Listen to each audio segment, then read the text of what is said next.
پس چرا حرکت نمی کنن؟ منتظر چه هستند؟ نکند زبیر.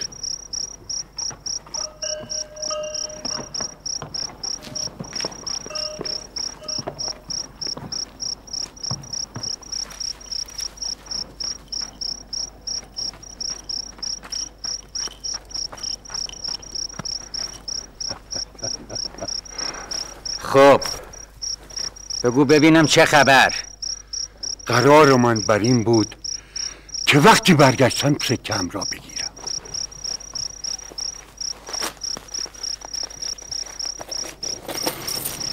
بیا جان بکن و بگو. ده جان بکن.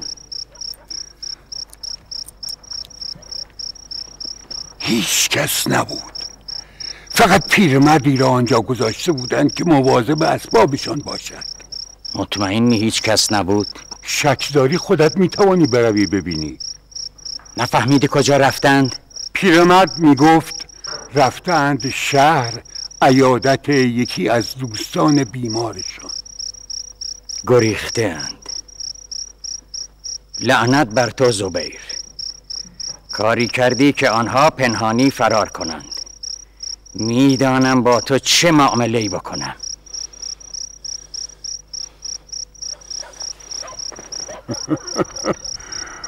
عجب مسافران پرخیر و برکتی هستند این مسافران بسته.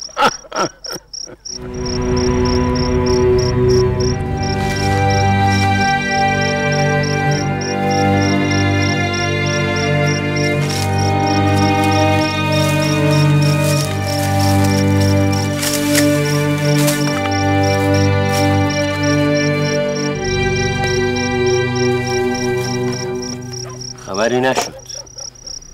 هنوز نه. مگر این زراره شما چه کرده که باید مخفیانه زندگی کند؟ حال روز ما هم بهتر از او نیست. سرنوشت تمام کسانی که دوستی با مولایمان را پنهان نمی کنند همین است.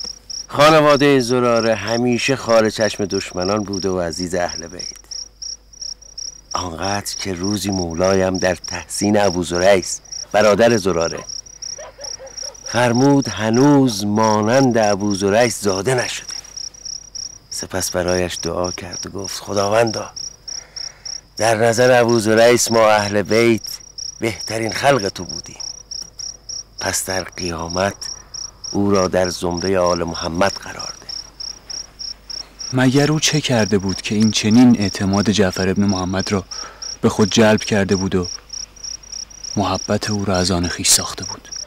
این خانواده چنان پاک باخته مولایشان بودند که حجاج ابن یوسف آن جانی خطرناک بارها گفته بود تا خاندان اعین زنده است عراق روی آرامش نخواهد دید. آنها بسیار چالاک و چیره دست بودند، اما گمان نکن حجاج از شمشیر آنها می هراسید. او از دانش و نفوذ کلامشان می ترسید. آرامشی که حجاج می خواست تنها با نبود کسانی چون خاندان اعین برقرار می شد.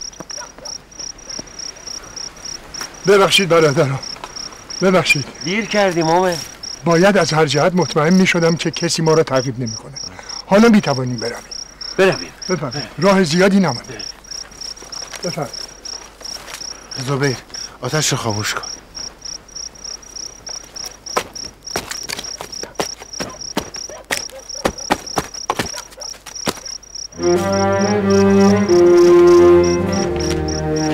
این تصریح مولایم ابی عبدالله جعفر ابن محمد است که نه حلالی در طول زمان حرام می گردد و نه حرامی با گذشت ایام حرمت خیش از دست می دهد. همچنین از مولایم شنیدم که از جدش امیرالمؤمنین علی ابن ابی طالب نقل فرمود هیچ بدعتی ایجاد نمی شود مگر آن که به واسطه آن سنت حسنه‌ای ترک شده باشد. این شیوه های غلط که در طول زمان به نام دین و در لابلای احکام دین ایجاد شده هر کدام موجب از بین رفتن روش صحیحی بوده است. این بدعت‌های سیئه زمانی رایج شده و مقبول افتاده که سنت حسنه ترک شده باشد. آنچه موجب این جابجایی غلط شده یا جهالت و غفلت عده‌ای و یا کینه و عداوت گروهی خاص بوده است.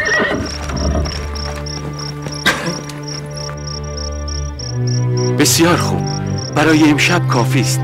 میهمانان ما از راه رسیدند. سلام علیکم امام برادرم. خوش آمدید. خوش آمدید. خوش آمدید. بفرمایید. جابر سلام علیکم. خوش آمدید جابر. خوش آمدید جابر. خوش آمدید امام. بفرمایید. خیلی خوش آمدید. بفرمایید. خوش آمدید. اخبارت را دارم. چه مهارت ها کشیده جابر. خدا را شکر. نمیفهمم آخر برای چه در این نخلستان خود را آواره کردند و جان خویش را به خطر انداختند؟ برای چه؟ نمیفهمم. بفرمایید جابر. بفرمایید.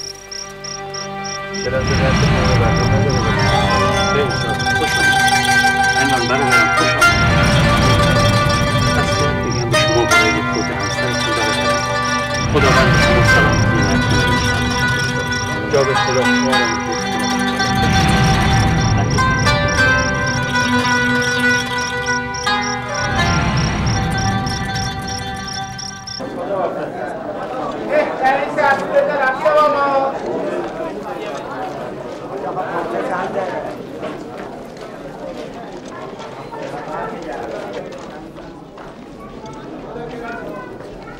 سلام اومد. سلام. تو اینجا چه میکنی؟ نگران نباش. به هزار ترفند نگهبان بازارها مرخص کردم و خودم جایش آمدم. باید شما را میدیدم. مگر اتفاقی افتاده؟ جاسوسان خبر ورود عنوان و جابر و رفت آمدهای مشکوکشان را در کوفه به حاکم دادند. میترسم سربازان به کاروانسرا بریزند و همه ایشان را دستگیر کنند. از ارتباط آنها با زراره هم آگاهند؟ گمان نمی‌کنم، ولی بهتر است مخفیگاهشان را عوض کنیم.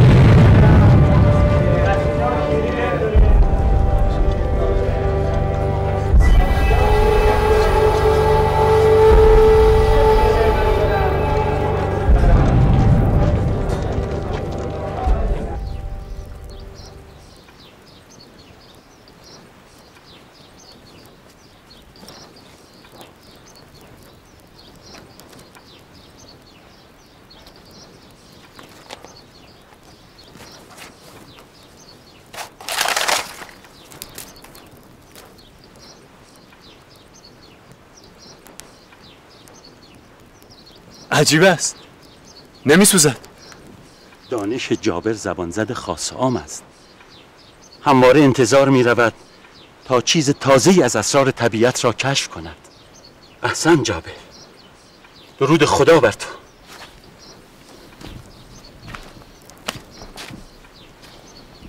حیف که اینها کاغذ است و به کار من نمی آید.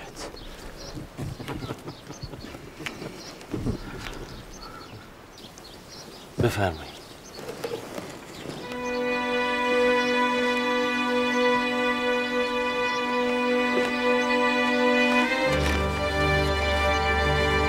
اللهم صل علی محمد و آل محمد.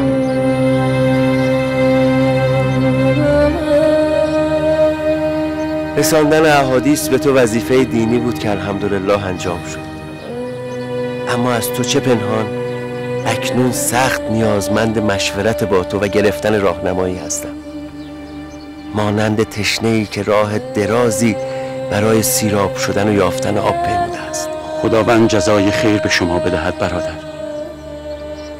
گاه با خود میاندیشم که این تغییر مکانها و این اختفا و پنهانکاریها چه سودی دارد. جان ناقابل خیش را برای چه این سو آن سو میکشانم؟ بمانم و با صدای بلند ارادتم را به مولایم اعلام کنم و چون ابا عبدالله الحسین فریاد دهم که کشته شدن بهتر از ذلت است و ذلت بهتر از آتش جهنم. از کشته شدن چه باک؟ مگر نه آن که شهادت در راه خدا شیرین ترین و گواراترین مرگ است. اما هر کسی باید تکلیف خود را خوب بداند و به آن عمل کند. اگر تمامی این سختی ها و هجرت ها برای نشان دادن صراط مستقیم باشد، اجرش کمتر از شهادت نیست. تو خود بهتر میدانی که رسول خدا فرموده مداد علما برتر از خون شهداست. آری، فرمان مولایم این است که بمانم و احادیث ایشان و اجداد بزرگوارشان را مکتوب کنم تا برای آیندگان محفوظ بمانم. آنچه درست است همان است که مولایم میخواهد. بگوید بمیر میمیرم، بگوید بمان میمانم. حال که گفته است با این شیوه زندگی کنم و خدمتگزار مکتبش باشم، با دل و جان میپذیرم.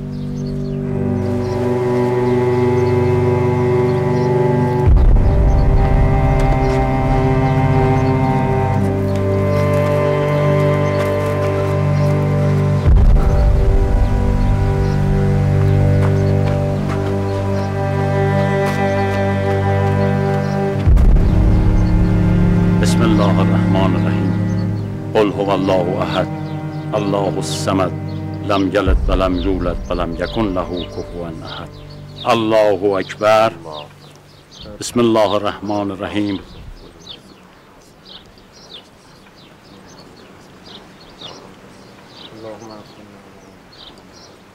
الله اکبر. سبحان الله سبحان الله سبحان الله.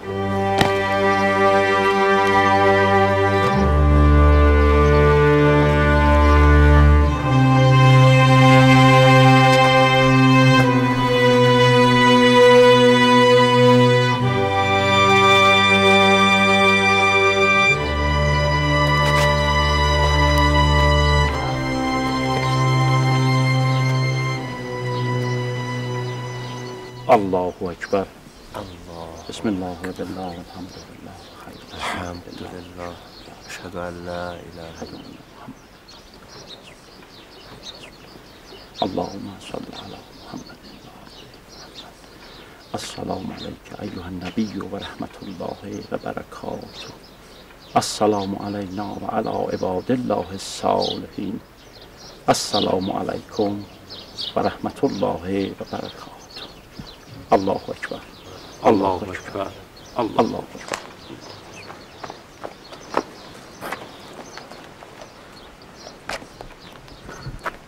سلام علیکم. سلام علیکم مومن. سلام علیکم. سلام علیکم و رحمت الله مومن. قبول باشه. قبول حق باشه ان شاء الله. قبول باشه برادرم. قبول باشه. خبر خوشی برات دارم. بسیار خوش. از جانب مولایم. از کجا فهمیدی؟ پس رویایم صادق بود.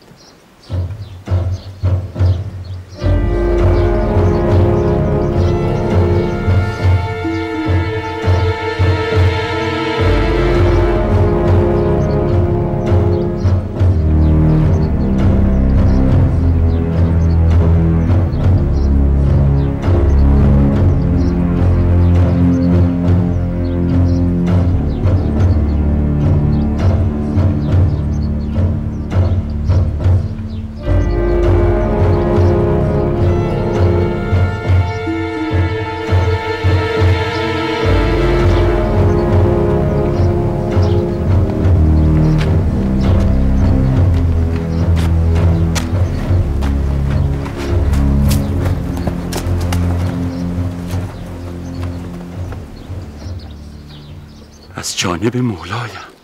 آره. ممنونم از تو مومن.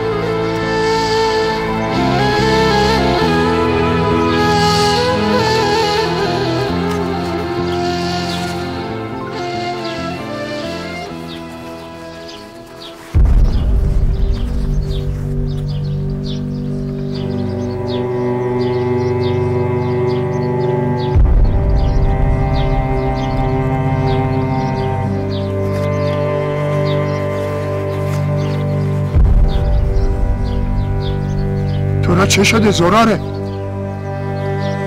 در این نامه چه نوشته شده؟ تا به ما رحم کنه. چه شده؟ نمیدانم چه کردم که موجب خشم مولایم شده. گفتاری، کرداری، معصیتی. خدا میداند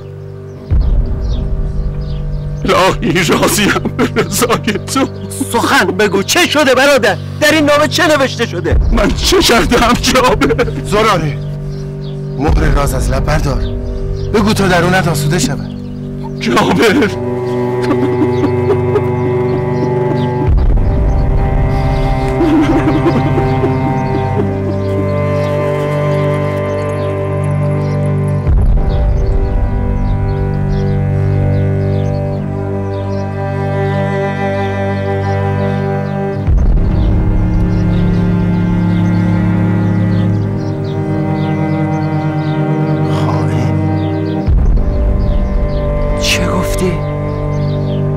زراره را خائن خطاب کرده. چه میگویی جابر؟ امام زراره را خائن به خود و دوستانش خطاب کرده و او را از ادامه دخالت در امور منع کرده است. عجیب است. چطور ممکن است زراره خائن باشد؟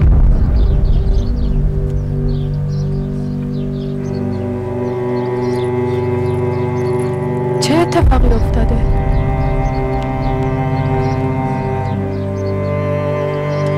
نمیدانم مصلحت امام در چه بوده، اما هرچه با خود میاندیشم به خاطر نمیآورم زراره برخلاف نظر امام جایی رفته باشد یا برخلاف میل ایشان کلامی گفته باشد.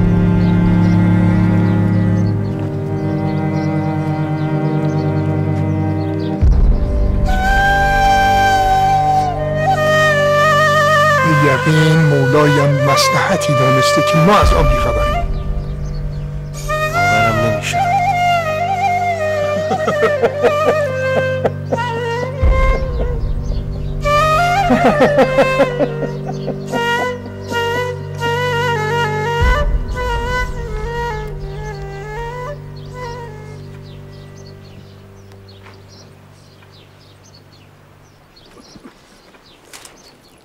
اتفاقی افتاده؟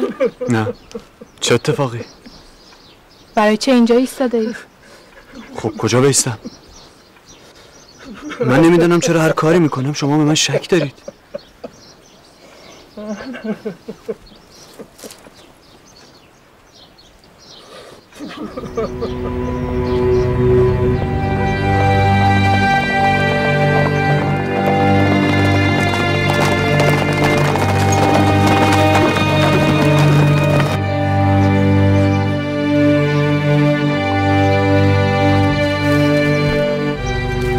شاید هم حق با تو باشد مومن. به هر حال باید جانب احتیاط رو رعایت کنیم. به گمان من خطری زراره را تهدید می‌کند. خطری که بعید نیست در همین نزدیکی باشد.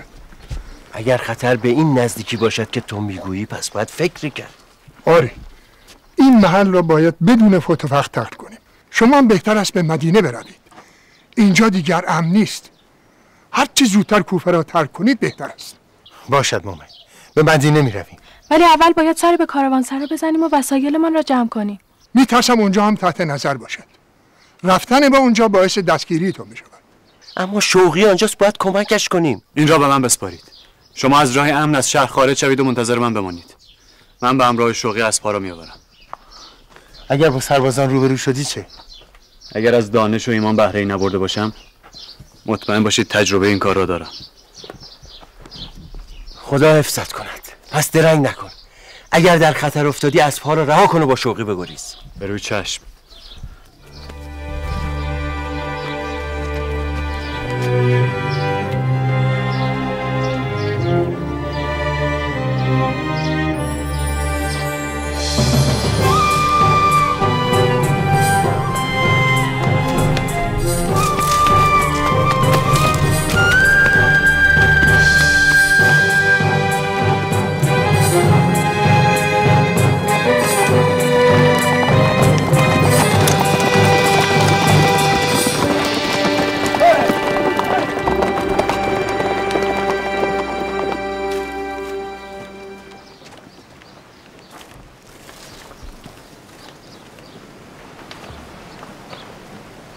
جابر صبر کن.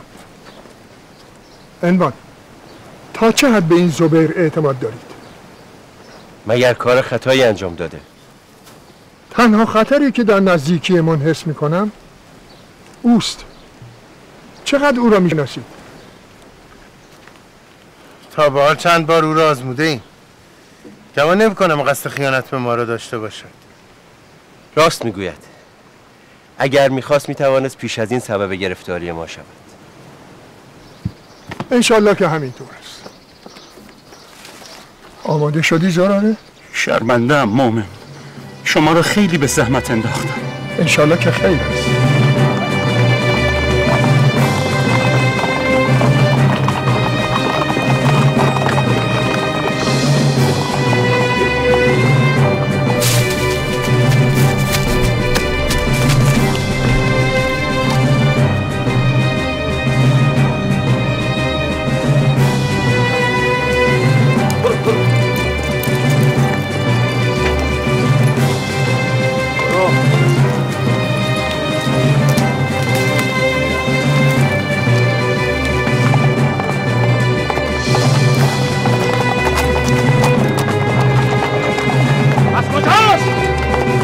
از این طرف همراه من بیایید.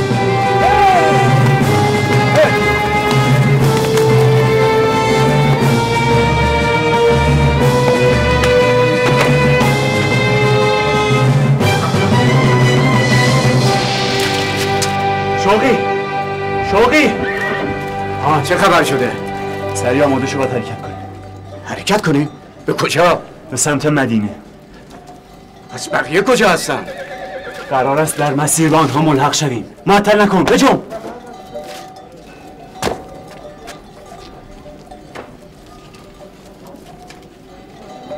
چرا معطلی؟ تا من اسب‌ها را آماده میکنم وسایلتان را جمع کن. از کجا بدانم که راست میگویی؟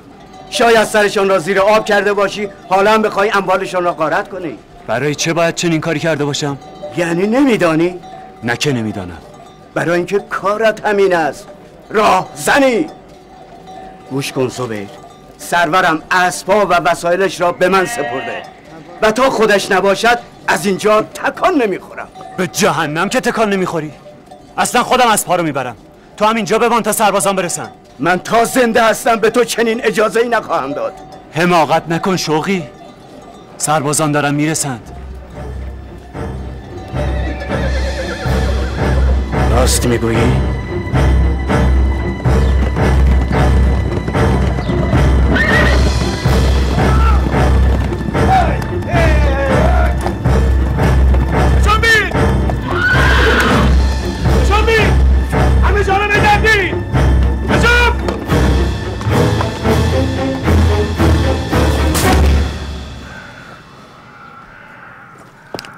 از کجاست؟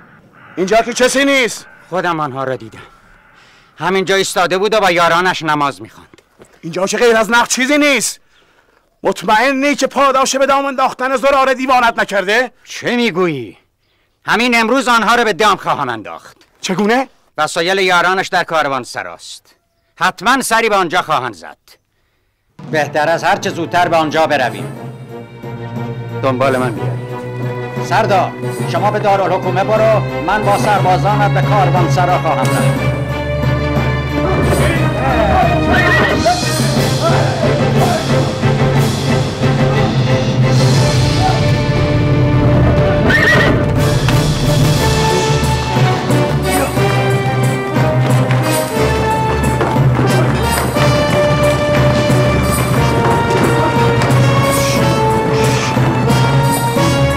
اطراف رو خوب زیر نظر داشته باشید.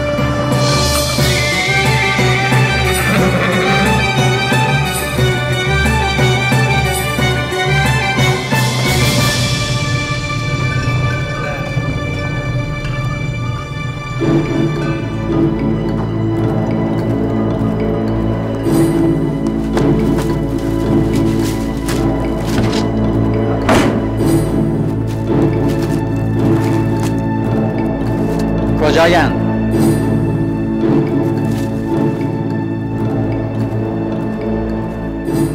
پس آنها رو فراری دادی سبیهان؟ تو اینجا چه میکنی؟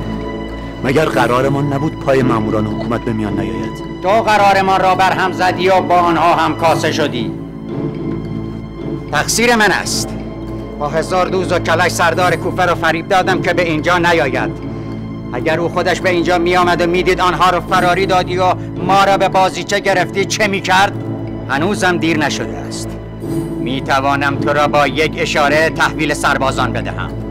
اون از زراره که به جای خالیش رسیدیم، اینم از اینجا. میدانی فراری دادن رهبران علویون چه مجازاتی دارد؟ شما چه ابله هستید که به دنبال زراره‌ای میگردید که به امام خویش خیانت کرده؟ منظورت را نمیفهمم. تو که میگفتی زراره به اندازه خزانه میارزد، پس چه شد؟ بهانه در میآوری زبیر. کدام بهانه؟ واضح است. این نامه جعفر ابن محمد است به زراره. در آن زراره خائن خوانده شده. بخوان. تو این نامه را از کجا آوردی؟ دزدیدن یک نامه برای یک راهزن کار سختی نیست.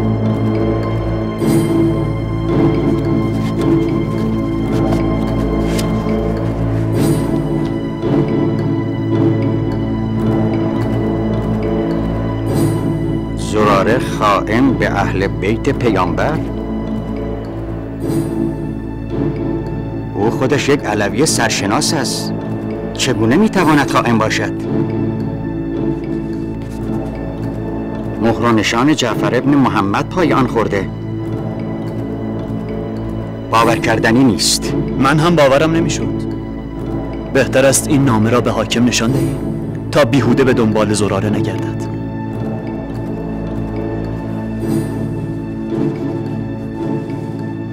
پس با این حساب تمام زحماتم برباد رفت.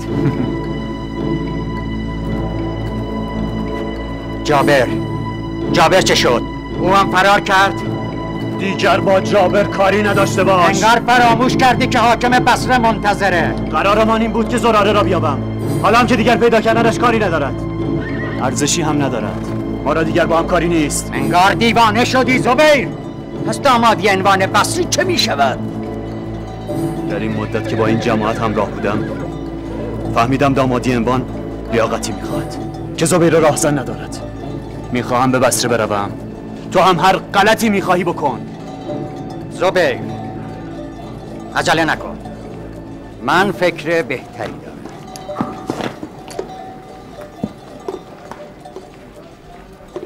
چه فکری؟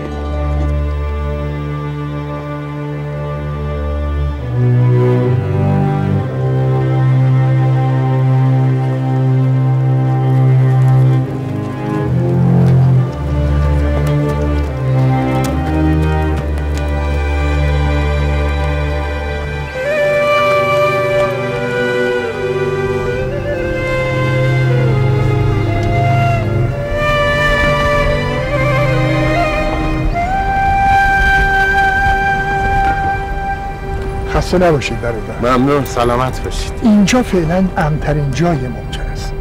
اینجا بمانید تا تدبیری بیاندیشم. بسیار خوب. نمیدانم زبیر توانسته بدون درگیری با سربازان شوقی و وسایل من را برهاند یا نه. او جوان چالاکی است. خوب میداند چگونه این کار را انجام دهد. از همان شبی که دوباره در کوفه دیدمش صداقت را در چهرهش خواندم. من باید سری به شهر بزنم. مفضل را هم خواهم دید. برو مومن. خدا نگهدار. به امید دیدار. برادرم شما همینجا استراحت کنید. زود برمیگردم. باشه. ولی مومن زبیر را چه کنیم؟ نگران نباشید. در مسیر به سراغشون میروم و به اینجا هدایتشون میکنم. خدا حفظت کند مومن. شتاب. خیلی ممنونم. مراقب خود باش. حتما.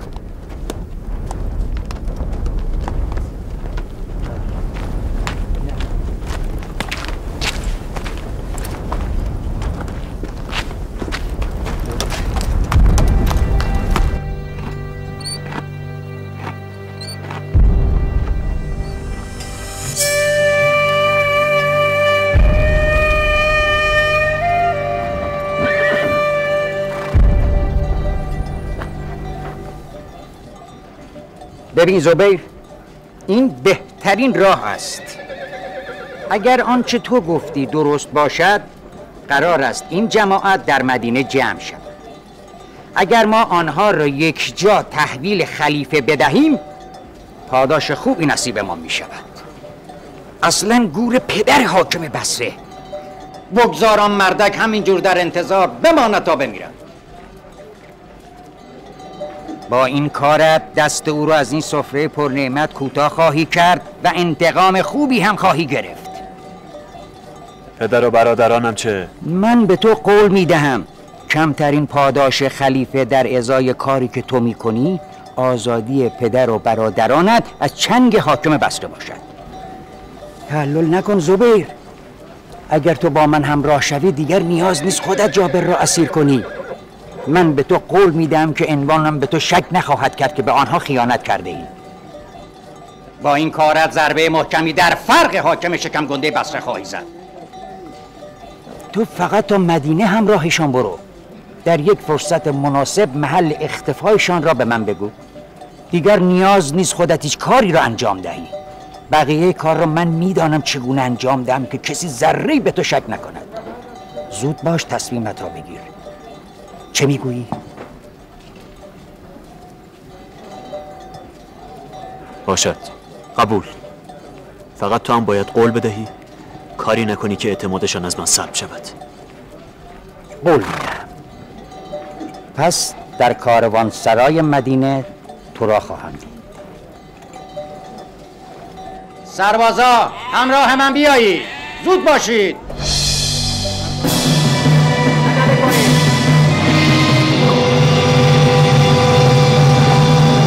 چه چیزها که در این جهان وجود دارد و دانش اندک ما از فهم آن عاجز است، در حالی که خداوند قادر متعال و خالق آفرینش به تمام این اسرار و رموز آگاه است. بسیار خوب. بقیه ای سالها باشد برای جلسه آینده. صلوات بفرستید.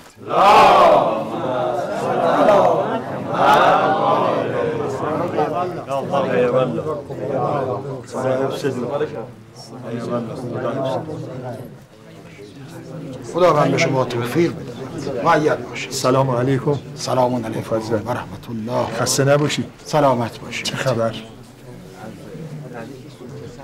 تا موسم حج فرصت زیادی باقی نمونده و پیش از اون باید حتما به حضور مولایمان برسیم. آره، به خصوص که این روزها خفقان کوفه شدت یافته است. من با ابو حمزه سمالی و محمد ابن مسلم و علی ابن یختین صحبت کردم. قرار است به زودی به سمت مدینه برویم، ولی میدانم باز هم مفضل باید در کوفه بماند تا جای نماینده امام در کوفه خالی نباشد. هرچه باشد شما بیش از دیگران در منظر مردم هستید. دستیابی به وجودتان آسان‌تر است. ضمن اینکه حکومتیان کمتر مزاحمتان می‌شوند. اکنون 3 سال است که به همین دلیل نتوانستم به محضر مولایم شرفیاب شدم. اگر فرصت کوتاه موسم حج و عرفات نبود باید تا به حال جان به در کرده باشد. مصلحت آن است که انسان نیز به همون فرصت اندک قناعت کنید. به همین دلیل خواستم که به دیدارم بیایی. نامه است از مولایمان که باید به دست زراره برسانی. عجیب است. 2 نامه پیاپی برای زراره؟ آری. ممکن است برای من و تو تعجب آور باشد، ولی حتما حکمتی در کار بوده. سلام را به زراره برسان.